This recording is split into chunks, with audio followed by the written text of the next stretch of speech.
yung Book of Daniel kasi na divide ito sa dalawa. Ang unang first six is tinawag na historical at yung last six po ay tinawag na prophetical.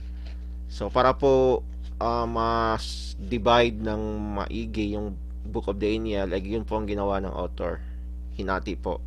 But usually dapat itong Daniel chapter 7 ay maaari pong ilagay ito doon sa chapter 3 or 4. Kasi ito po ay nangyari during the time of Belshazzar. So I will read it. Meron po tayong tatlong context sa whole chapter 7. Unang context po ito is vision of the four beasts.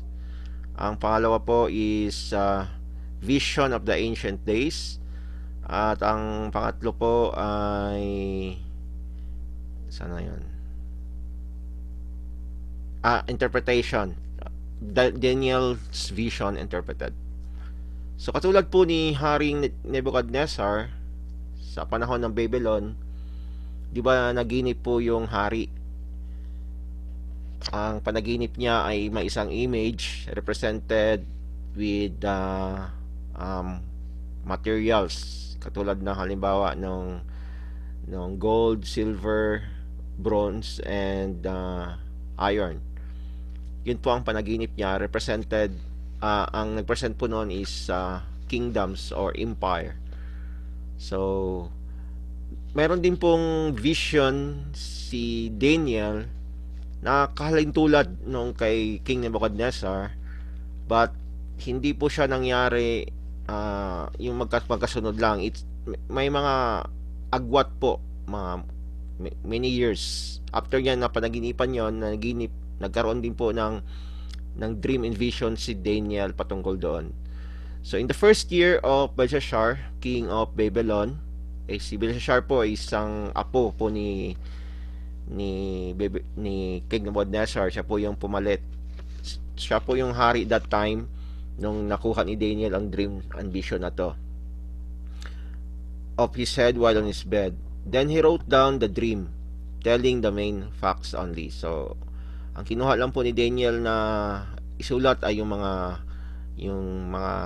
buod po nito, yung main facts.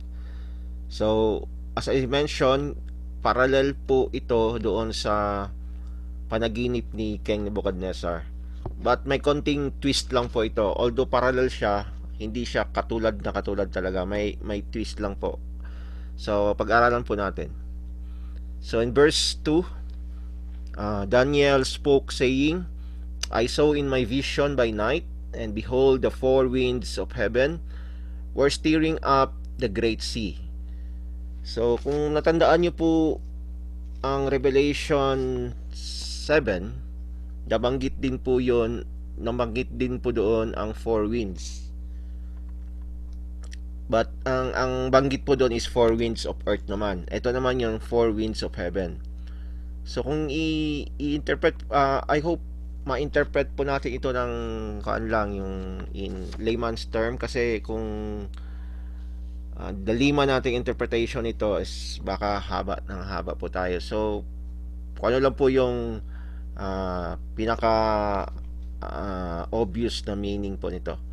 So the four winds of heaven, ibig sabihin po mga kapatid, everything happen, si God po ang behind nito. Kasi four winds of heaven, so sino pong nasa heaven is God. So everything happens ay control po ng God or inalaw po ng God mangyari. Is it a bad things man yan, mga trials and tests, tulad ng nangyari kay Job, 'di ba? Inalaw niya po mangyari 'yon. So ganito rin po nangyari, inalaw niya po mangyari na merong we're steering up the Great Sea. So the Great Sea, dalawa po interpretation nito. Ang unang interpretation po nito is the sea itself, yung tinawag na Mediterranean Sea. Ang Mediterranean Sea kasi i-share ko lang muna to ha, kung makita nyo. Meron lang akong i-share dito yung mapa ng okay, no. Okay, saglit. Yung mapa ng Mediterranean, sana yun. Eto. Share ko lang. Kung eto po.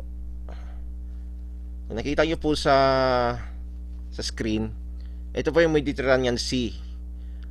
Makita po natin dyan yung nakapaligid niya. Nandyan yung Greece, nandyan yung Rome, nandyan din yung Israel, nandyan din yung Syria. So ang ibig sabihin po nito, kung ito po yung ating titingnan, yung Great Sea sa Bible is usually po ang nang sinasabi po lagi dyan is ang Mediterranean Sea. But this time po sa ating pag-aaral, yung sinasabi pong ang Great Sea po dito ay tinawag pong nations of the world. So again po yung Great Sea. So and 4 great beasts came up from the sea. So meron pong 4 na beast na nanggaling sa sea na yon. It's different from the other. So ito na po yung vision at dream po ni Daniel na kakahalintulad po kay King Nebuchadnezzar. So in verse 4, the first was like a lion and had eagle wings. I watched till its wings were plucked off, and it was lifted up from the earth and made to stand on 2 feet like a man, and a man's heart was given to it. So basahin ko muna lahat yung 4 na beast, then explain natin later. So and number 5, and suddenly another beast, a second, like a bear. It was raised up on one side and had 3 ribs in it, mouth between its teeth. And they said thus to it, Arise, devour much flesh. After this I looked, and there was another, like a leopard, which had on its back 4 wings of a bird. The beast also had 4 heads, and dominion was given to it. After this I saw in the night visions, and behold, a 4th beast, dreadful and terrible, exceedingly strong, and had huge iron teeth. It was devouring, breaking in pieces, and trampling the residue with its feet. It was different from all the beasts that were before it. It had 10 horns. So, dyan lang muna tayo sa verse 7. So, apat po na beast ang na-mention doon sa panaginip ni Daniel. So, tingnan po natin yung isang picture dito. Share ko pa lang yung picture para po makita po natin yung parallel ng panaginip ni...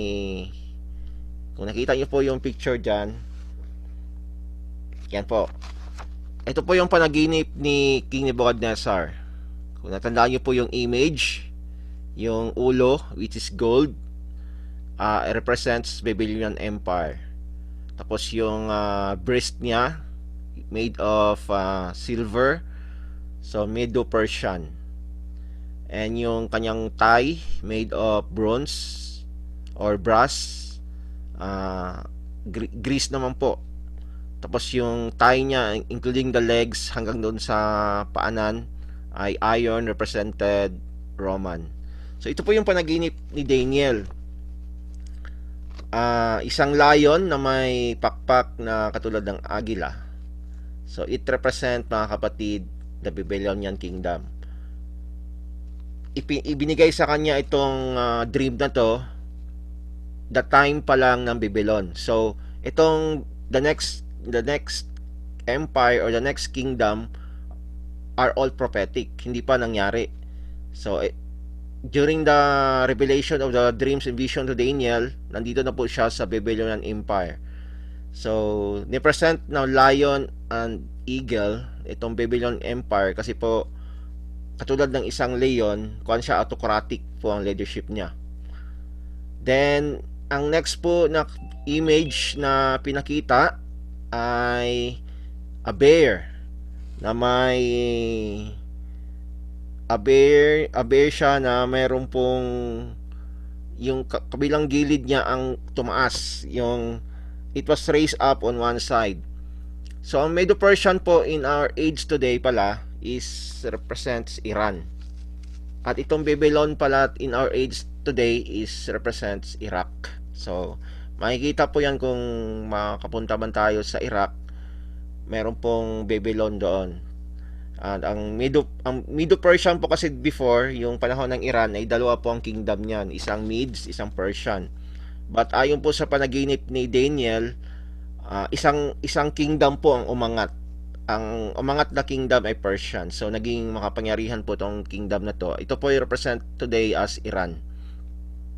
At ang pangatlo po ay ang Greece. It represents, sabi nga po dito sa pangatlo, is like a leopard.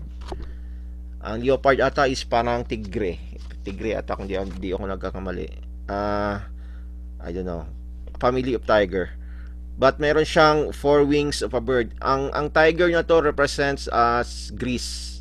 At kung napag-aralan po natin sa ating history, ang naging king po ng Greece that time, meron namang date dito, ay si Alexander the Great, 331 to 146 BC. But napakalakas, kaya po kinumpare siya sa leopard kasi po parang mabilis yung pag-conquer niya sa mga nations sa buong mundo. Mabilis siya mag-conquer. But at the young age kasi po, ito si Alexander the Great, he lived as a lifestyle na sinful lifestyle. Marami siya mga bisyo, but kaya po at the age of 30 namatay po siya. Then kaya po may nakalagay po dito, it has a four wings of a bird. Kasi po kung nakita niyo po yon, may four wings of the bird. Kasi po ang four wings na to represented by the four generals. Kasi po nung namatay po si Alexander the Great, pinalitan po siya ng four generals. So yan po, kung nakita niyo po yung vision ni Daniel dito sa Babylon Empire, nagkatotoo po, ang propesya niya sa Iran or Mid-Persian ay come to pass. Ang Greece, although wala na siya that time, patay na po siya, but nangyari na po yan sa history natin. At yung apat po na beast ay yung Roman Empire, which has a leg of an iron. So ito po yung empire noong dumating si Jesus Christ on His first coming. And ayon po sa mga Bible scholar at ayon na rin po sa consistency ng Bible, pagdating din po ni Jesus Christ on His second coming, ang mamumuno din po or ang empire na the great nation belongs to Roman din po. Pwedeng maaring yung continent ng Rome. Ang Rome po kasi matatagpuan sa Italy. Then yung Italy is, ang continent po niya is Europe. So maaring pagbalik po ng second coming po ni Jesus Christ on His second coming, maaring ang Rome ang maging powerful ulit or one of the nations of Europe. So part po ng leg of iron, yung iron na to na fulfill na po ito, na come to pass na rin po ito. At dito na po tayo ngayon sinatawag na the divided kingdom. So hindi po masyado na emphasize kung anong klaseng beast ito, but sinabi po doon yung character niya sa verse 8. It was sinabi po sa last sentence po, last phrase po ng verse 7 is it had 10 horns. Meron po itong 10 sungay. Ito po yung hindi pa nangyari mga kapatid. Isingit ko lang po, ang maganda po kasi kay Lord, yung mga ginagawa niya or gagawin niya, hindi tayo nasa-surprise kasi nakasulat na. So, halimbawa, kung pagdating ni Jesus Christ on His first coming, nakasulat na po sa Old Testament. Then, yung second coming niya as well is nakasulat na rin po sa Old Testament at nakasulat na rin po sa New Testament. So, as a Christian, as a true believer, hindi na tayo masa-surprise. Kasi, kaya po tinawag na prophecy kasi it is a history written in advance. So, yan po yung kagandahan. Yan po yung isang aral na matutunan natin na Na lahat katulad ng pandemic na to, it is written already na mangyayari. So dito po tayo ngayon sa tinawag na divided kingdom. Represented, although wala pa po tong 10 horns na to, it is a prophetic. But itong paghahari kasi ng Roman Empire is continuous pa sa ating kapanahunan ngayon. Kung iyong napapansin mga kapatid, yung Catholicism, isa sa mga largest religion in the whole world. At sino pong namuno dyan is yung Papa. So may mga prediction na we're not judging, but sabi po ng iba ay is a false prophet, but we will not judge. But yan po yung sabi ng mga Bible scholar. So yan po tayo ngayon. So in verse 8, I was considering the horns, and there was another horn, a little one. So may 10 na po daw na sungay yung beast na yon, pero merong isang maliit na lumitaw coming up among them, before whom 3 of the first horns were plucked out by the roots. So kung basahin mo natin para po mabasa natin, stop share tayo ulit ng Bible. Medyo kanto mga kapatid, medyo malalim kasi prophetic. So ito po yung verse 8. So I was considering the horns, and there was another horn, a little one. So mayroong 10 horns po yung beast, but meron pong isang little one na nag-appear. Nung pag-appear po niya, coming up among them, before whom 3 of the first horns were plucked out by the roots. So nung nag-appear po yung isang horn na to, natanggal po yung 3 horns. So yan po yung kasagutan sa Revelation 13. Basahin natin mamaya.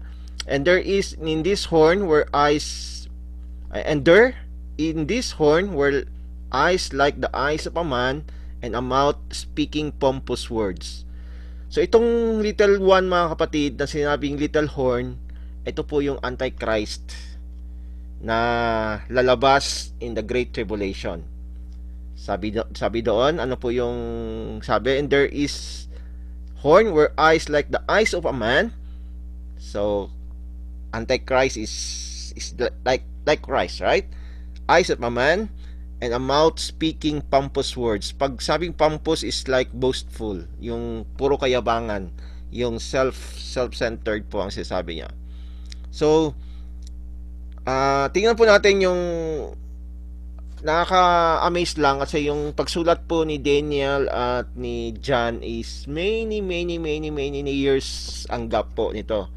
But kung tingnan po natin yung consistency po ng kanilang prediction or yung kanilang vision, ay magkahalintulad po. Tingnan po natin yung ano pong patungkol dito sa horn na to. Sa Revelation, I don't know kung makita ko pa yun. Basta sa Revelation 13 mga kapatid, kung may time kayo mamaya, pag yung basahin yun, makita nyo po yung 10 horns. Okay, sana po. Ito po, sa Revelation 13:1. Then I stood on the sand of the sea, and I saw a beast rising up of the sea, having 7 heads and 10 horns, and on his horns 10 crowns, and on his heads a blasphemous name. So yun po. Kaya po naging 7 heads na lang po siya, kasi po na-pluck out po yung 3 horns po nito at napalitan ng small little horn. At yan po yung a little one, ayan po yung Antichrist na mag-appear po in the Great Tribulation. So kung kita mo ito yung mga kapatid, before we proceed, bakit po tinawag lang ni God na little horn itong si Antichrist, na wherein matindi po ang kanyang gagawin na disaster, matindi po ang kanyang deception ang gagawin in the Great Tribulation, in the 7 years Great Tribulation. Kasi po ang Antichrist po on the first 3.5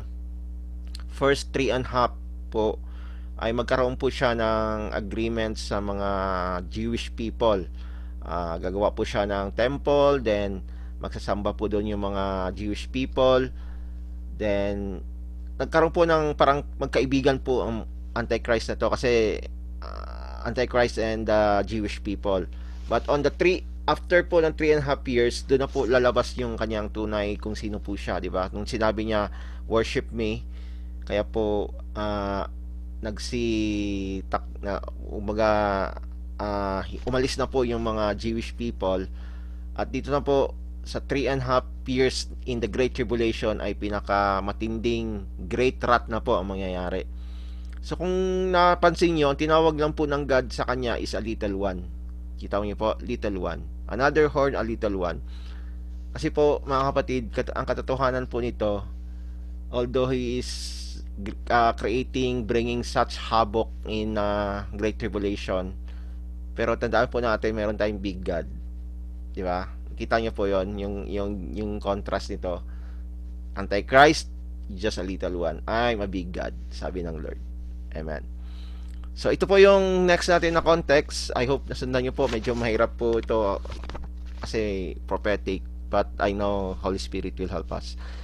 So ito na po yung vision of the ancient days. Ito po yung mangyayari in the future. May ancient days po, ito po yung natawag na Day of the Lord. So sabi po ni Daniel, patungkol pa rin po ito sa patungkol na to sa the day to come, yung in the future. I watched till thrones were put in place, and the ancient of days was seated. His garment was white as snow, and the hair of his head was like pure wool. His throne was a fiery flame, it wields a burning fire. A fiery stream issued and came forth from before him. 1,000 thousands ministered to him. 10,000 times 10,000 stood before him.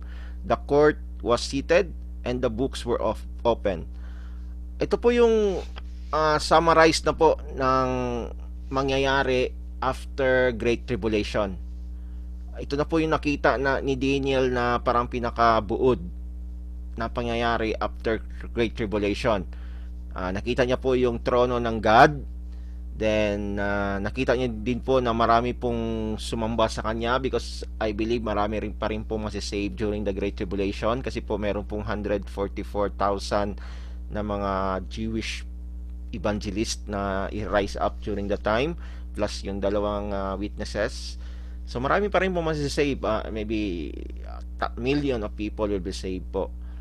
And after naman po sa Great Tribulation ay meron pong sabi po dito, the court was seated and the books were open. Ito po yung tinatawag na judgment. Di ba meron pa tinatawag na ano ba ng judgment yon? Judgment of the nations after po ng Great Tribulation. Kasi po yung Great White Throne of Judgment is after na po yon ng Millennial Kingdom. So sabi pa ni Daniel sa verse 11, I watched, then because of the sound of the pompous words, ito na po yung si Antichrist. Yung pompous, ano may pronunciation nito, meaning boastful po, boastful words, yung conceited, yung tinataas yung sarili, mayabang, arrogant, which the horn was speaking. So I watched till the beast was slain. So nakita niya po na pinatay po yung Antichrist dito, sabi dito. But hindi naman siya totally namatay, no? Tinapon siya sa apoy, and its body destroyed and given to the burning fire. As for the rest of the beast, they had their dominion taken away, yet their lives were prolonged for a season and a time. So in verse 13, I was watching the night visions, and behold, ito na po yung nakita ni Daniel na second coming po ng the Lord Jesus Christ. One like the Son of Man, coming with the clouds of heaven. He came to the Ancient of Days, and they brought him before him. So, ito po mga kapatid, yung second coming po ng Lord, na kung saan it's so amazing, kasi po He's coming as a God.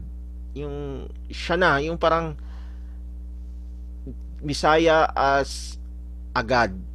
Kumbaga pinag-isa na, 'di ba? Sabi dito, and he brought him near before him. Then to him was given dominion and glory and a kingdom, that all peoples, nations, and languages should serve him. His dominion is an everlasting dominion, which shall not pass away. In his kingdom, the one which shall not be destroyed. So ito na po yung kingdom na tinatawag na millennial kingdom, mga kapatid, right after the Great Tribulation.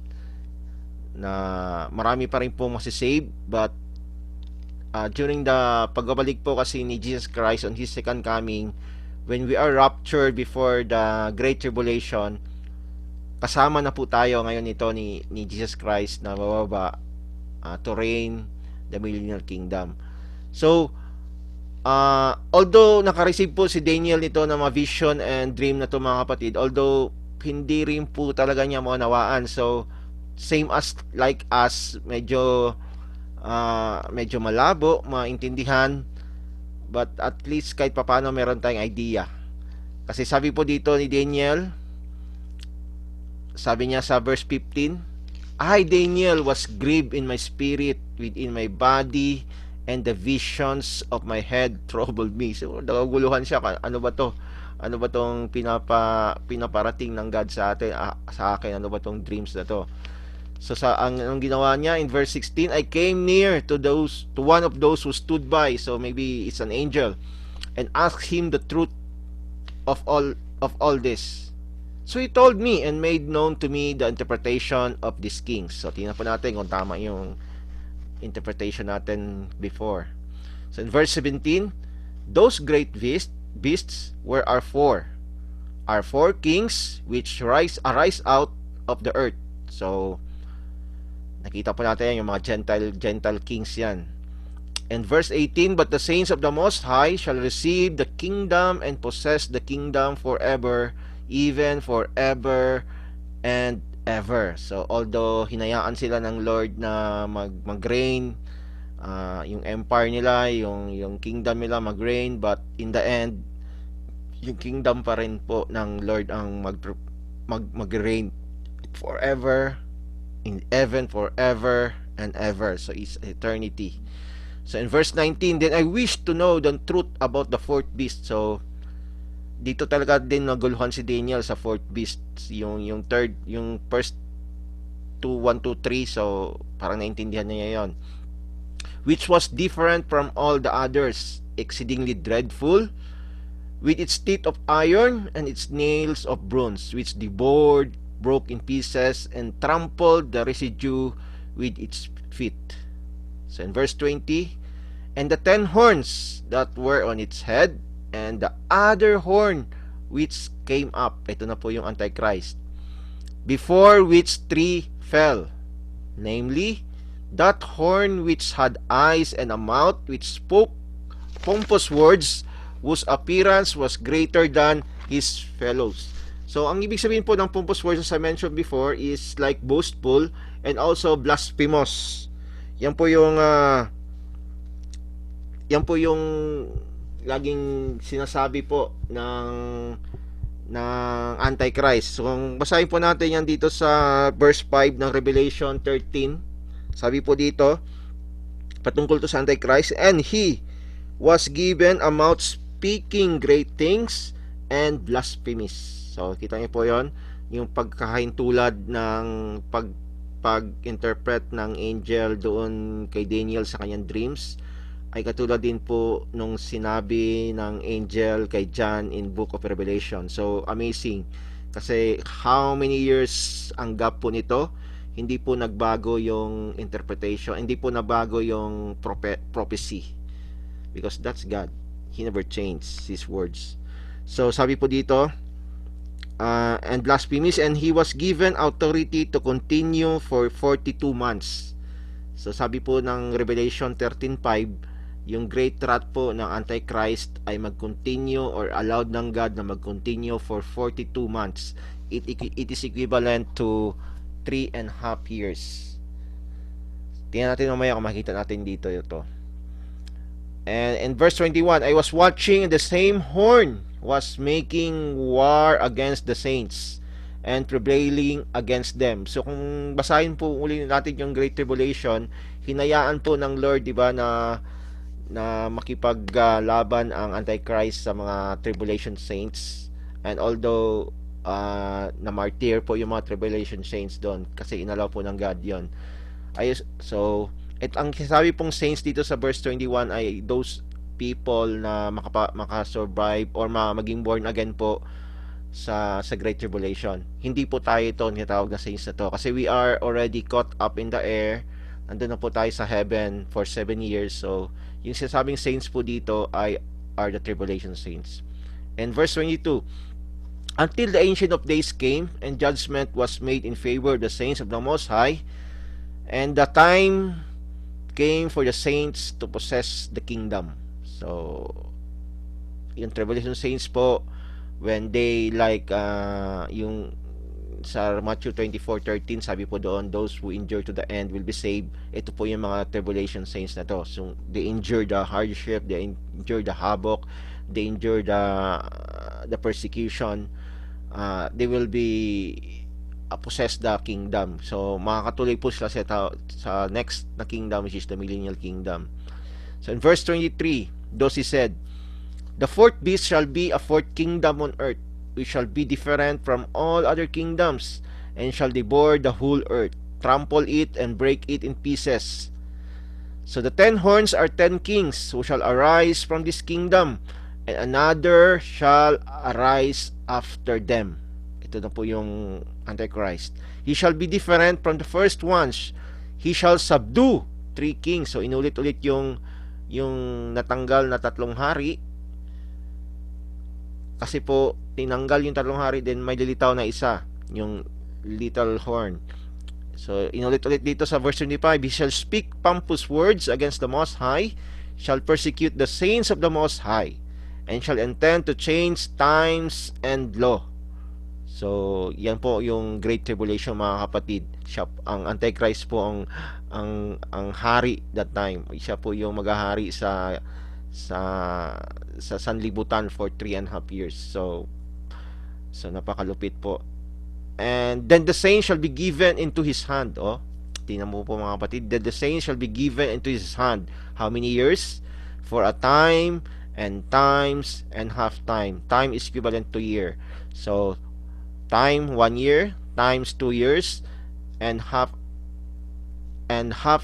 a time. So times 1 year plus 2 years is 3, plus half is 3.5 years. So ito po yung vision ni Daniel na ni-interpret po ng angel.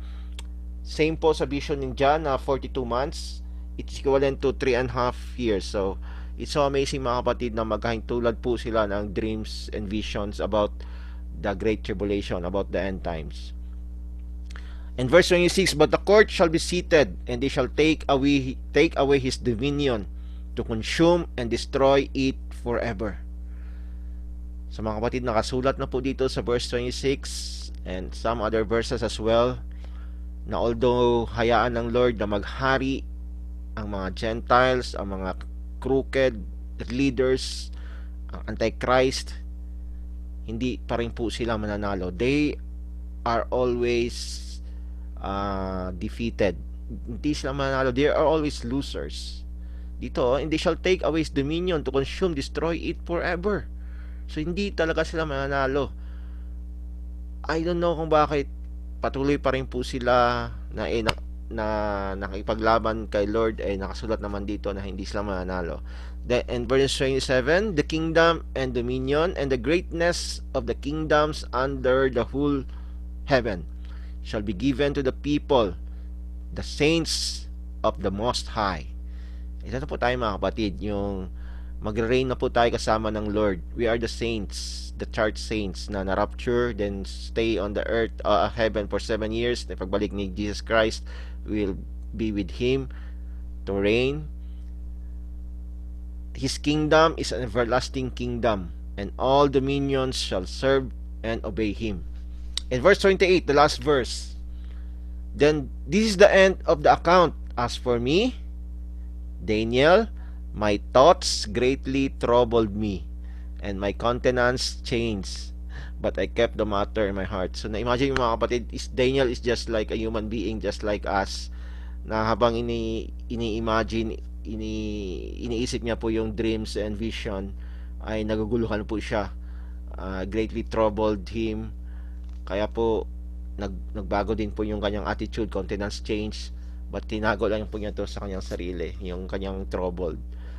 So, yan po mga kapatid, I hope kahit papaano meron po tayong natutunan. But ano po yung take away natin dito? Meron po akong sinulat dito na take away. Kasi yung naman yung tatlong kingdom or four kingdoms na nag-reign before ng mga Gentile, it come to pass na nangyari na po yon. So parang hindi na po tayo medyo concerned doon as a Christian kasi it's past already. So nangyari na. So ang concern na lang po natin na yung prophecy po in the future, especially po yung Great Tribulation. So ano po yung ang take away natin dito? Meron po dito number 1, God's kingdom never be destroyed. So the kingdom of God, mga kapatid, is never destroyed, and it will reign forever and ever and ever. So yan po yung unang truth po mga kapatid. Then kung nakita na compare nyo po yung dream ni King Nebuchadnezzar at saka dream po ni Daniel, although magkapareha po siya, ang dream po ni King Nebuchadnezzar is more on like glorious, katulad ng ginto, silver, bronze, and iron. Yun ang interpretation ng dream niya. Pero yung pagtingin po ng God sa pagre-reign po ng Gentile kings is beast. Kumbaga, beast po ang kanyang interpretation ng pagre-reign. So, kung makita po natin yan, man sees as glorious. Kung ang tingin natin glorious ang isang bagay, pero ang tingin po ng Lord ay hindi. Sabi po ito, man sees as a glorious things, God sees as a beast. Minsan kasi ang tingin natin maganda na to. Napakaganda to, pero ang tingin ng Lord is hindi maganda yan para sa iyo. So nakita niyo po yung kaibahan ng tao at ang Diyos. Kaya po makita po natin dito na God's will is always the best. Baka maaaring sabihin natin, maganda to, pero ang will ng Lord hindi yan maganda para sa iyo. So, yan po 'yon. And isa po sa mga take away natin dito na yung katotohanan ay all God's actions, all God's activities, yung mga gawin po niya ay written in advance na po. Yung mangyayari in the future ay nakasulat na po sa Bible. So kailangan lang po natin talaga na pag-aralan ng Bible, although mahirap in-interpret, but I believe na with the help of the Holy Spirit, matutunan din po natin ito pag-aralan. So, ano pa mga take away natin dito? Enemy will not be victorious ever. Hindi po sila magiging victorious. Nakasulat na they will be defeated. Nakasulat na that the kingdom of God will be established forever and ever and ever. So, yun po. And also, one take away dito is our God is sovereign God. So, kumbaga, He's in control of everything. Kumbaga, kung ano man yung nangyayari, kung inalaw niya man yung mangyari, yung mga pag-reign ng mga Gentile kings, there's cruelty, there's like bad government, and also He allows to reign the Antichrist, and even pakawalan pa niya yung devil in the end of millennial kingdom. So it's all controlled by God. God we serve is sovereign. He holds our breath, He holds our life. So ganun po ang Lord. So ano pa yung ating take out dito?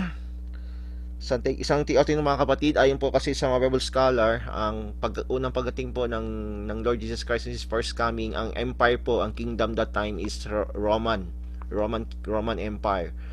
So ang sabi po nila, ang second coming po ng Lord Jesus Christ ay Roman Empire din po, yung even yung kumbaga kahit hindi physical na ang Rome ang maghahari, yung tawag ito, yung system po ng Roman Empire po ang ang mag-prevail on Jesus Christ's second coming. So, at ang panghuli po ay Antichrist is not a threat to God. Tinawag niya po itong little horn.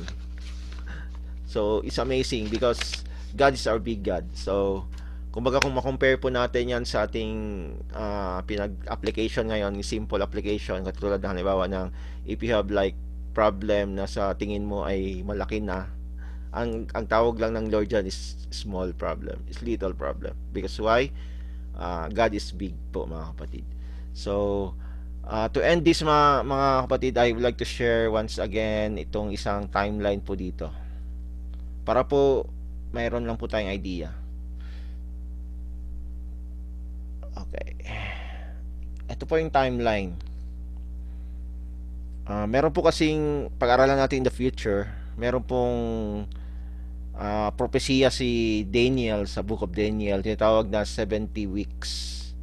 70 weeks. Ang 70 weeks po na yan is equivalent po niyan, 1 week is 1 year, or 1 week, 1 week is equivalent to 7 years. So na-fulfill na po yung 69 weeks. Ito, kung makita niyo po diyan sa panahon ni Daniel at sa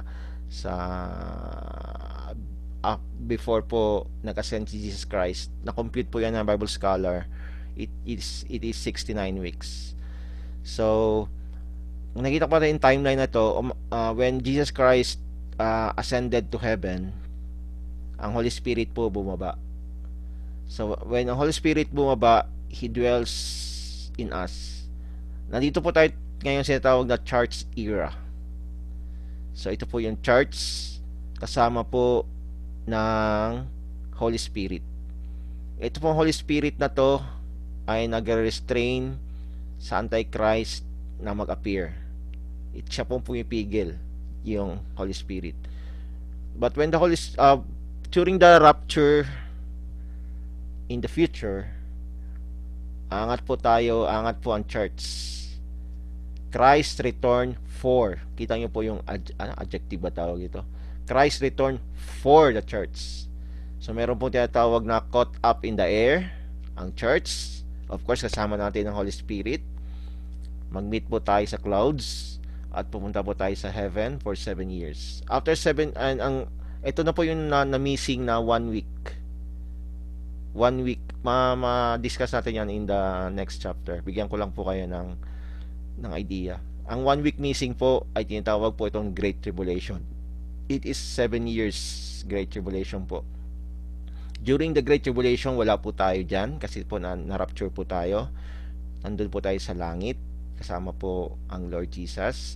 At yung Revelation po ay nakasaad kung anong mangyayari in the Great Tribulation. Bubuksan po yung mga 7 seals. Bubuksan po yung mga 7 ano ba yung seals, trumpets, then vials of judgment.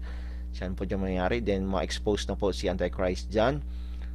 But after 7 years, bababa po si Jesus Christ. Return with naman to, with the church. So kasama na po tayo ngayon on second coming. Meron pong judgment dyan, judgment of the nations.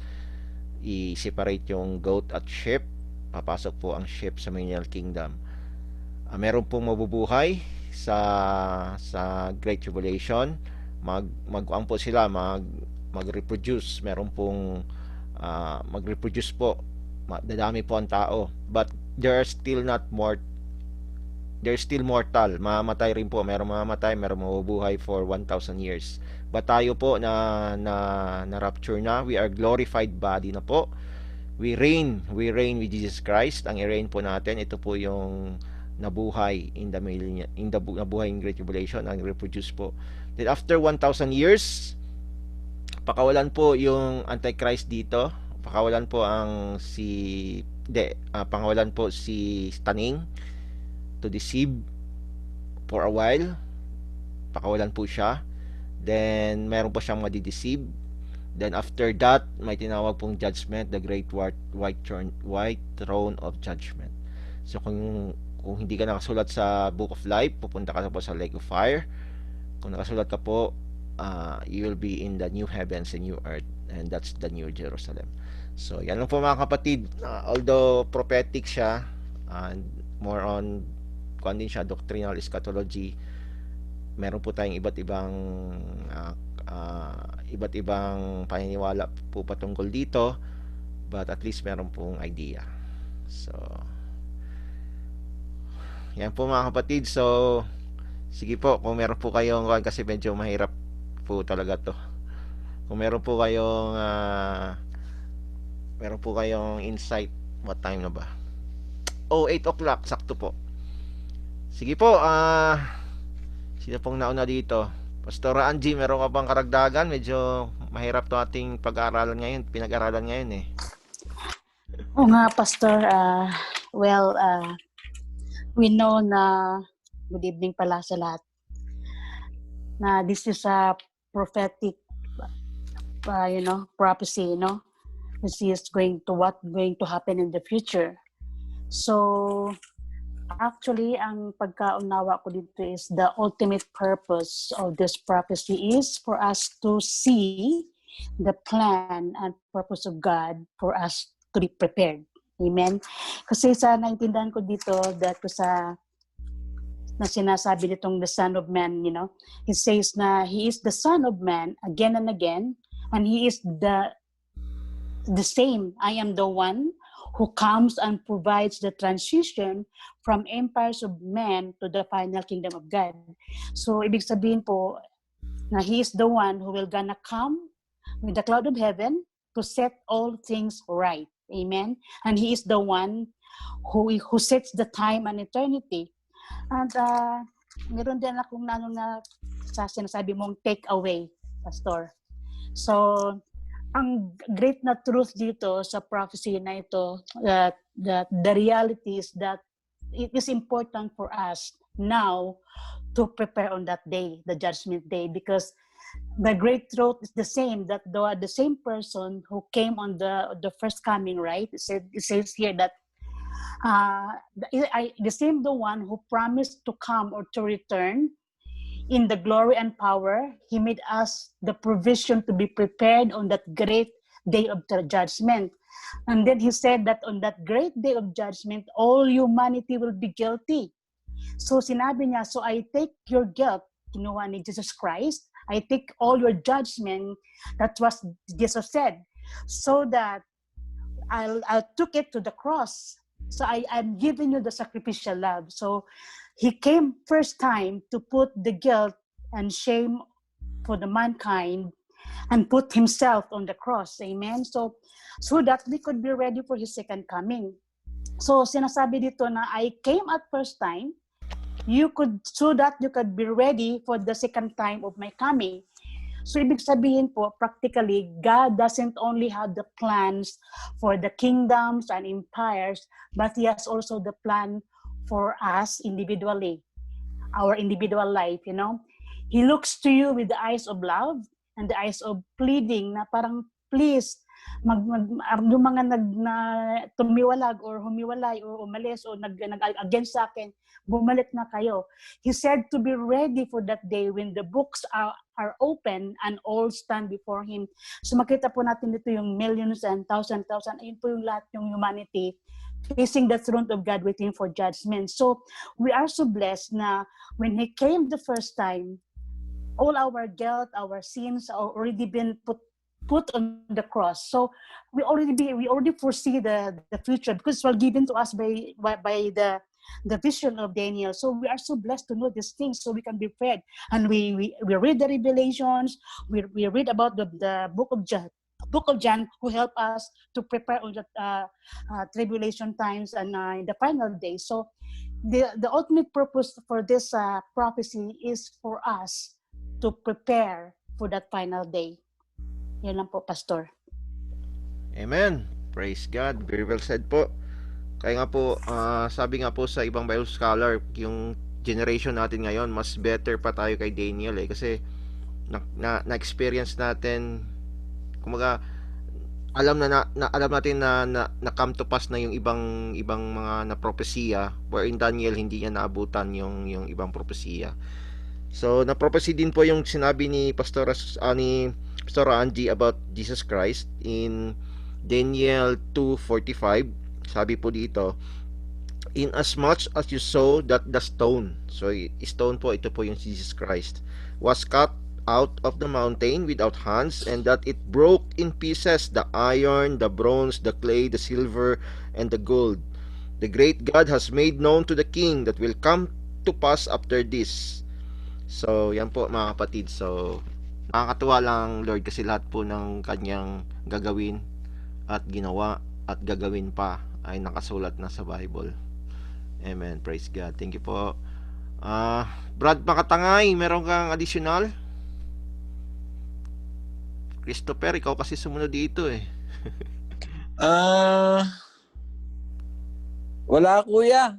Medyo mahirap yung di ko matandaan. I think sino ba nag-ano sa atin yan? Si Brodel ba ang nag-ano dati? Or si Rooney?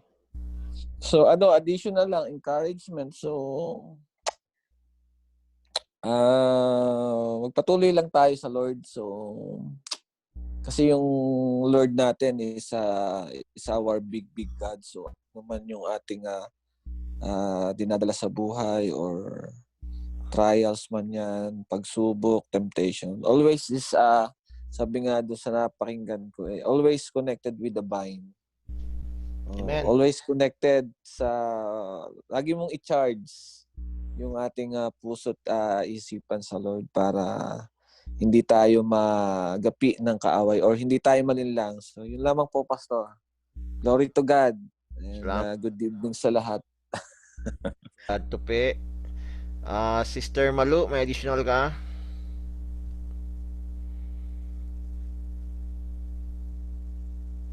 Actually, napakaganda po yung napag-aralan natin. But dito makita talaga natin na yung true prophecy, God authenticates Himself in yung the validity of His word. Kasi katulad nung na-prophesy na nangyari, indeed, God's word is true. And ang sa akin lang po is, sabi nga sa Luke, wag tayong maging complacent, but as the end is getting closer and closer, we need to be watchful. Basahin ko lang sa yung word ng Lord sa Luke. Encourage ko lang po din yung sa ating lahat. Sabi doon sa Luke 21:36, be always on the watch and pray that you may be able to escape all that is about to happen and that you may be able to stand before the Son of Man. So, yun po, wag tayong maging complacent at let's all be watchful and prayerful po. Yun lang po, Pastor. Actually, not only ibig sabihin maging watchful tayo, we need to see what is going around us and as well as to pray. Kasi the events that is going in the world will kumbaga makita natin na we're in the end times. Yun nga po. So let's all be watchful and prayerful po. Yun po. Amen. Thank you, Sister Malu. Yeah, being watchful is not like watching only, but continue to serve. Being watchful po. Serving po tayo palagi kay Lord. Amen. Thank you po. I know si Brad Ronnie ata Brad Ronnie, meron kang additional? A reminder, Pastor. Okay, sige. Just a reminder, di ba? Hindi nakakasawa ang salita ng Diyos. Hindi nakakasawa. Sa Daniel 7 upward, ito na yung prophecy ng prophecy ni yung ito yung prophecy ni Daniel na hindi pa nangyayari. starting sa 7 towards sa last niyang chapter. So it's only yung ano ko lang is just a reminder and be aware yung ano nga. Again, as sabihin ko dito, we have studied Revelations, we have studied this Daniel. Hindi ito, this will be preached again and again. Huwag tayong magsasawa because this will be preached again and again. Ano yung dahilan bakit i-preach ito again and again? Because it's only God's promise will not change.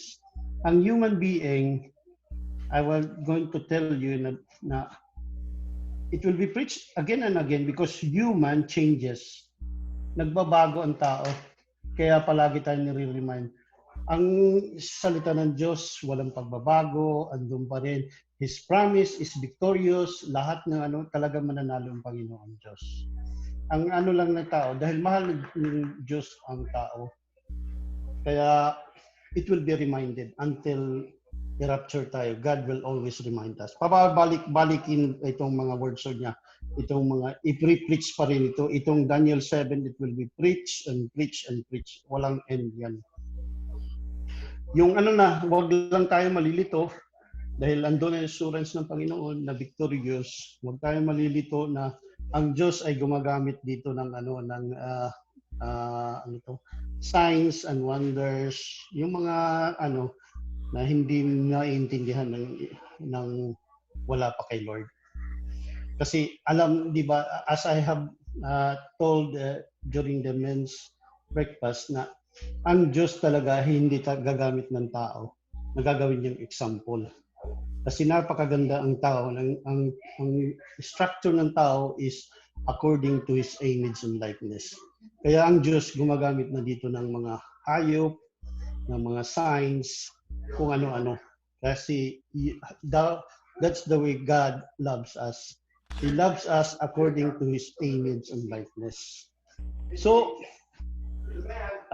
kung iba ang magbabasa na wala pa kay Lord, natatakot dahil sa mga ang tao kahit yung ano, di ba, ginamit na si Antichrist, he is not dito sa book of God,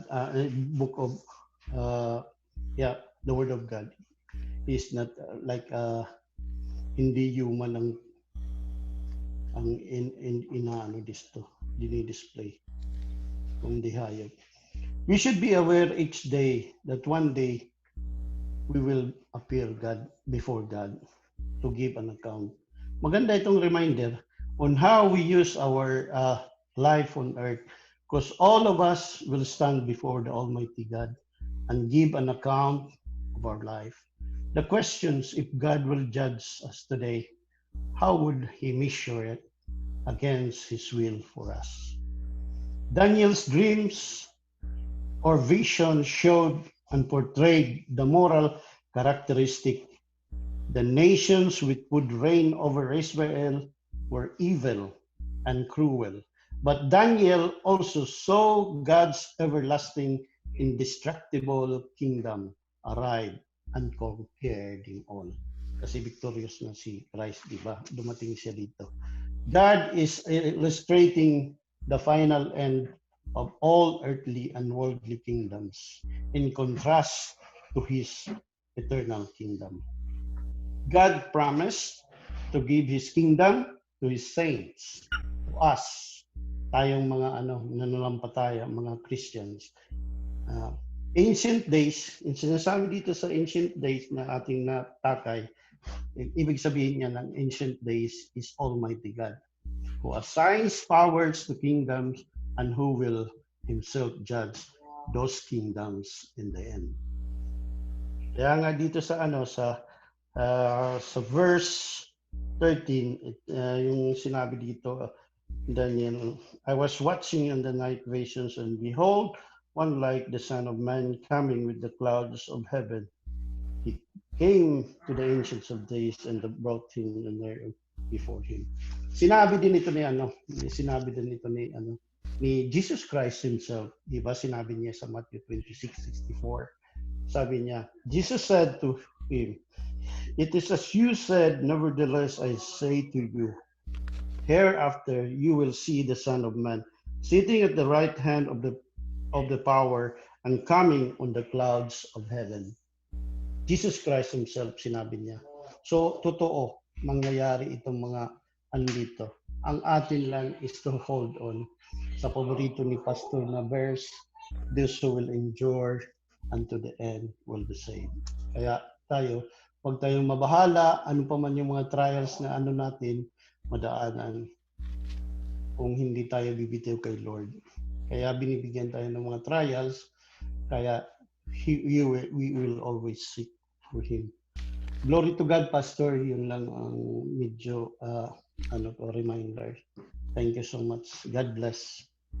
Amen. Thank you, Brother Ronnie. Tama nga po mga kapatid na lagi nating basahin kasi habang binabasa natin itong mga book of prophecy na to, maunawaan po natin ito.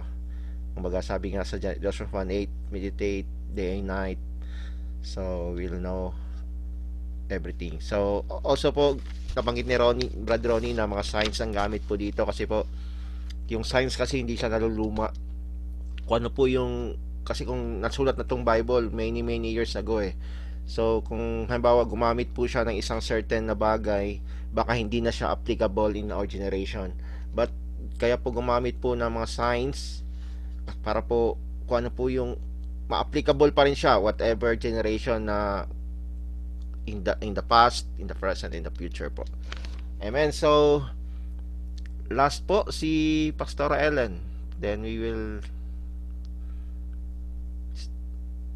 meron ka additional, Pastora? Wala naman, Pastor. Yung kwan lang, kung titingnan kasi natin yung buong context ng inaral natin is about kingdoms that's gonna reign.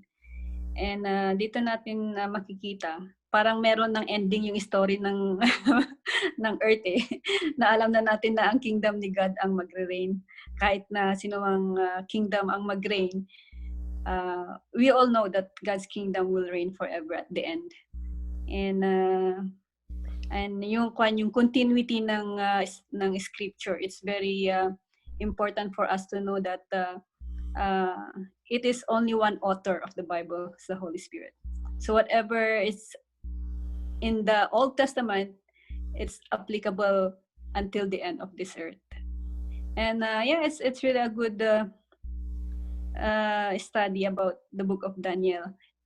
And yun nga, I just pray na magkaroon pa tayo kami na nakikinig ng passion pa na makinig pa more. So encourage everyone to continue this lesson. Yan lang po, Pastor. Amen. Napakaganda yung praise na alam na natin ng ending, no? Wow. So powerful. Kano man po yung mga istorya natin sa buhay, alam na natin yung ending. Si God ang mag-reign forever. Amen. Wow, wonderful. So before we end, we will congratulate Aki. You're now a driver. Finally. Congratulations. Thank you po. Thank you. And also Nicole. Yeah, Nicole. So, meron pang additional kay KitKat. Kat, you know your end of the story na ba? Alam mo yung ending? Opo, ano lang, 'di ba? As you have mentioned, Pastor, na yun nga, 'di ba? It was Daniel wrote that yung sa about the kingdoms, yung sa Babylonian kingdom pa, 'di ba? So, it should give us the confidence na talagang ang word of God is true, 'di ba? Tsaka we know that God is the beginning and the end. He is the Alpha and the Omega. So, alam na talaga natin na kahit anong mangyari, in the end, God wins. So, yun lang po. Amen. Thank you po. Kung saan man kayo naroon ngayon, bigyan po natin ng clap offering ang God, yung the best clap offering. Thank you, Lord. Thank you, Lord, for tonight. Salamat din po, Panginoon, sa wisdom and knowledge na in-impart niyo po sa amin. And I hope and pray, God, those wisdom and knowledge na ma-store po ito sa matabang parte po ng aming mga puso at magagamit po namin ito, mga encouragement na to, mga revelation na to, Panginoon, habang naghihintay po kami sa inyong pagbabalik. Although, Panginoon, alam na po natin yung ending ng story ito, na your kingdom will be established forever and ever, Panginoon, and the enemy will not succeed, God, but the enemy will be defeated forever and ever, Panginoon. Salamat po, Panginoon, sa mga kapatid na nandito po ngayon. And you know what's in the Bible, God. We know what's in the Bible, that these undertakings that what we did, Panginoon, will not be returned empty and void, Panginoon, that in due time we will reap it, God, in perfect time. Thank you so much po. Thank you so much din po sa mga answer prayers. Thank you so much din po sa mga nagdaang oras, Panginoon, panahon na ginugol po namin sa work. Thank you so much sa strength na pinagkaloob mo sa bawat isa. And tonight, God, salamat po, at ngayon pa lamang kiniklaim na po namin na bibigyan mo po kami ng masaganang tulog, masaganang pamapahinga, at i-restore mo po sa amin, Panginoon, yung mga nawalang lakas po namin, at restore po mo po sa amin, Panginoon, yung mga energy and strength, Panginoon, na wala po sa maghapon. Thank you po, at we hope and pray, Panginoon, na once in a while, dalawin niyo po kami sa aming mga panaginip. Bigyan niyo po kami, Panginoon, ng revelations and dreams, God. Thank you so much po, Holy Spirit, for always empowering us. Thank you so much for always manifesting your fruit and gifts in us, as well as the presence. And God, thank you so much po. We are so excited, Panginoon, expectant once again na meron po mga new fresh revelation na inyo pong i-impart sa amin while we study the Word of God, the Bible. Thank you po. We bless your holy name. We lift your name on high. And this is our prayer with thanksgiving in the name of the Father, Son, and the Holy Spirit. Amen and amen. Thank you po, mga kapatid. God bless. Amen. Shalom. Amen. Good night. Amen. Amen. Shalom. So, bye-bye. So, bye-bye. Bye-bye, Steve. Say bye.